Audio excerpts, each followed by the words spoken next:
For business on Night Dreams Talk Radio, and you will be heard worldwide. Why not contact us at nightdreamstalkradio@gmail.com. Night Dreams Talk Radio, After Dark, wants to give a big shout out to all the truckers that listen to our show.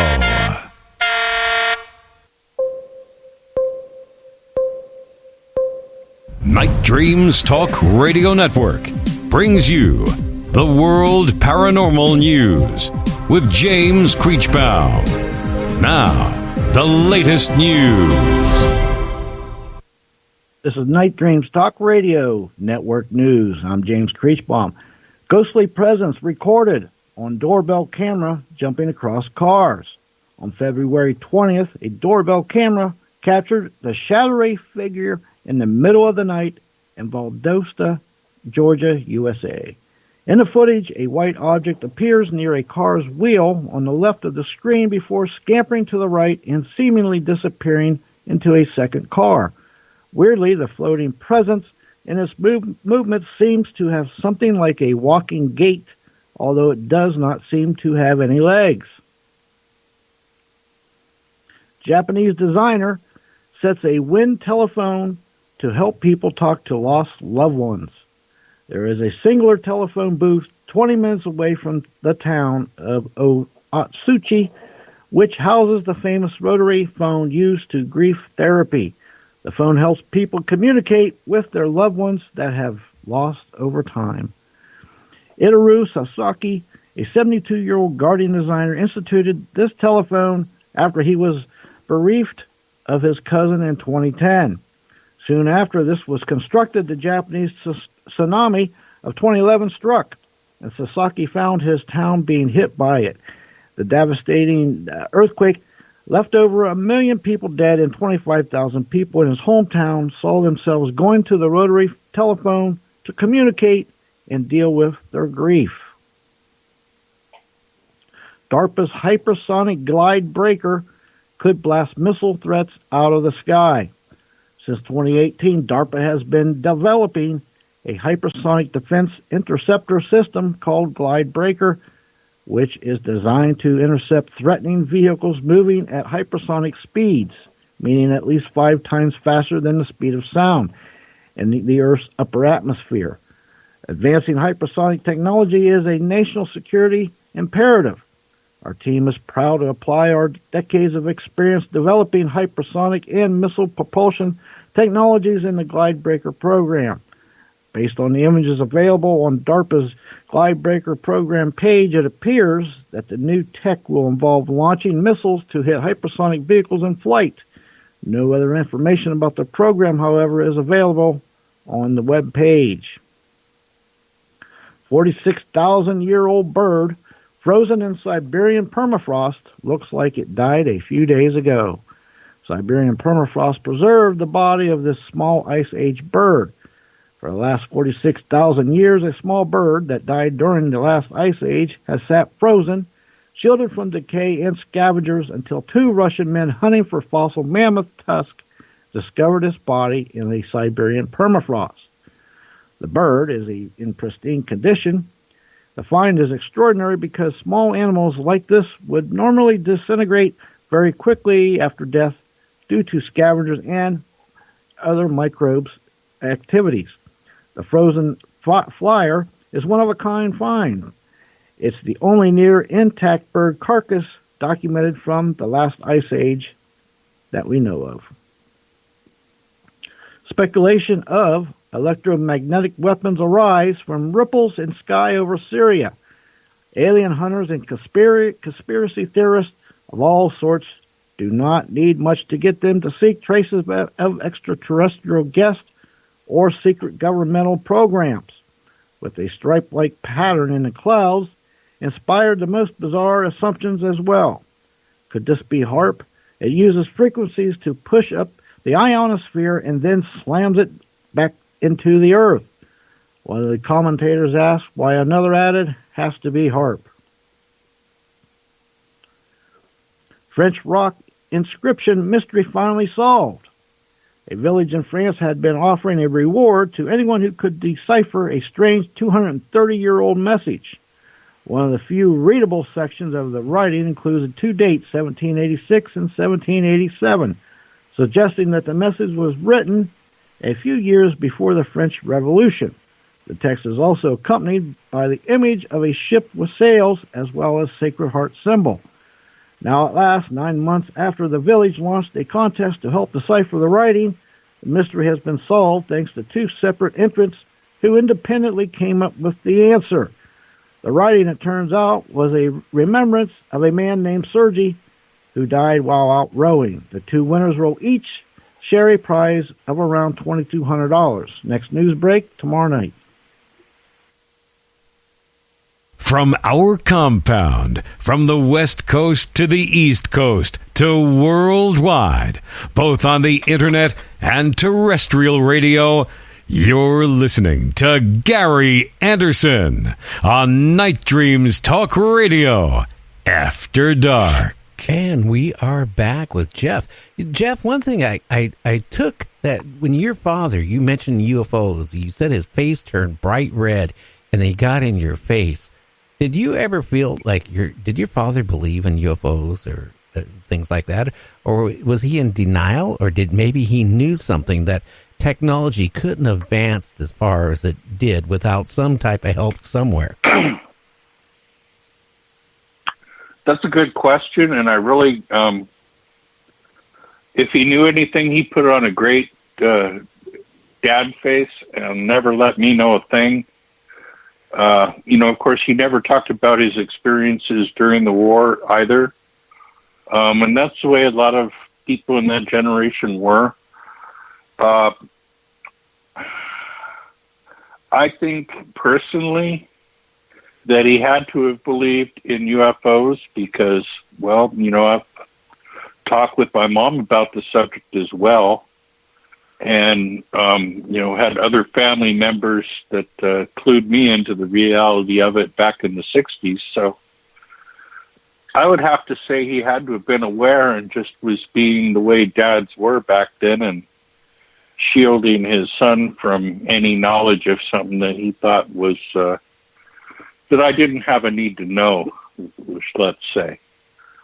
But again, some of the technologies that I saw when I was younger and that he was familiar with, I'm pretty sure, after research now, are technologies that evolved from things that were recovered from different crashes back in the early 40s and from that period on. But again, this is informed speculation on some part as to his role in any of it. Some items I found after he passed that led me to think maybe he at least had a passing knowledge of OSI and what they were, such as a spy camera that I later found on the CIA website in their museum as part of the spycraft of the day back then. But in, little things that he knew, technologically wise in the 60s and stuff and passed on to me that a lot of other people really weren't aware of back then, at least kids my age sure weren't aware of them. So what he knew regarding the subject, I can't say, because, he was pretty tight-lipped on anything like that. But I would say that he probably did have more awareness of the subject than he ever admitted to. I would think so, because my dad, in the same time frame when he was working for Boeing Aircraft, developing electronics for the super transport, that never got built. But I remember, being in his workshop and saying, isn't it strange? We went from, the early 1900s to like the early 60s with tubes. Computers were tubes. They were done with notches, on later on, like computers, they weren't done like what our computers are done. They were all punched onto a card, and then it was fed into a machine. And punch cards, yeah. Or then it got, after the punch cards you took a dark number 2 pencil and you marked the things, and it read it. And the computers were really not very intelligent.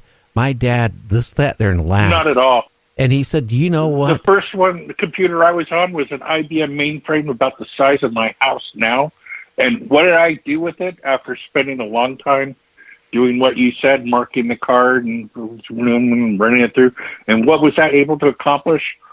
Oh, I could print a calendar of Snoopy made out of X's on, the graph paper that came out at that time. Oh, yeah. So, yeah, and that whole building, the computing power of that whole building is less than what's in my Apple Watch now. That's the scary part. Too. And the funny part. But my dad sat there and said, hey, son, think about this. How did we go from tubes to transistors to IC, integrated circuits, so fast?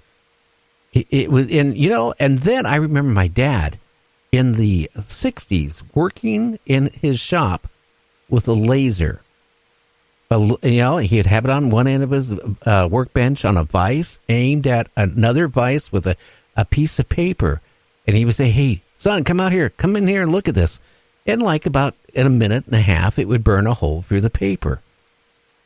And, at maybe 6 feet away. And it was a big thing. I will say this. My dad invented the transistor solid-state ignitions that's used in all the cars today, the solid state ignitions.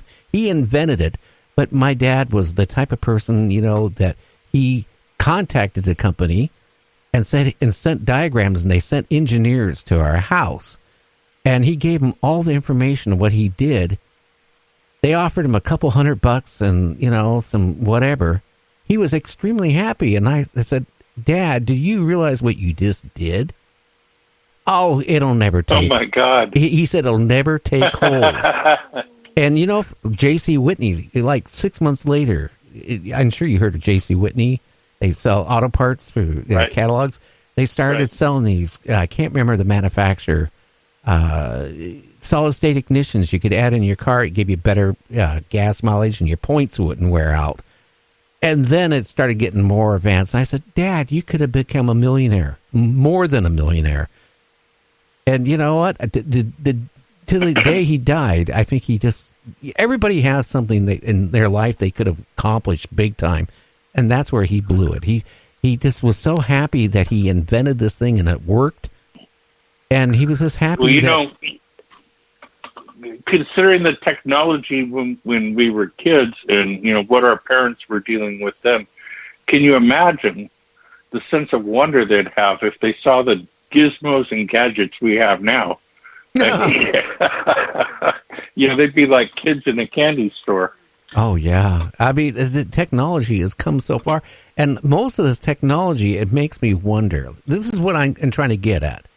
To go from vacuum tubes to transistors to, integrated circuits that they're so small you have to use a microscope or more to see it.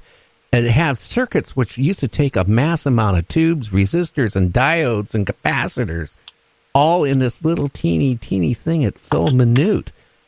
We have had to have help because it doesn't make logical sense from our time. Again, I'm going to say something else I find very strange. And Jeff, I research this a lot. Okay. We won the World War II. The Germans had their jets. They weren't perfected. But you know what? A year after the war, we had jets, fighters that were being developed. Oh, sure. That really, if you think about it, how did they come up with the technology to perfect jets that could travel and break the sound barrier a year after the war? And just totally, I think we've had so much help on certain things to advance ourselves. That's all I'm saying. Oh, well, Werner von Braun, who, of course, we gained to lead our space program after World War II through Operation Paperclip, flat out said that they had help. with the rocket program from people from space. So, what did other countries, we have to consider, we talk about all the things that has happened in America and the crises we know and technologies and things that we might have recovered, but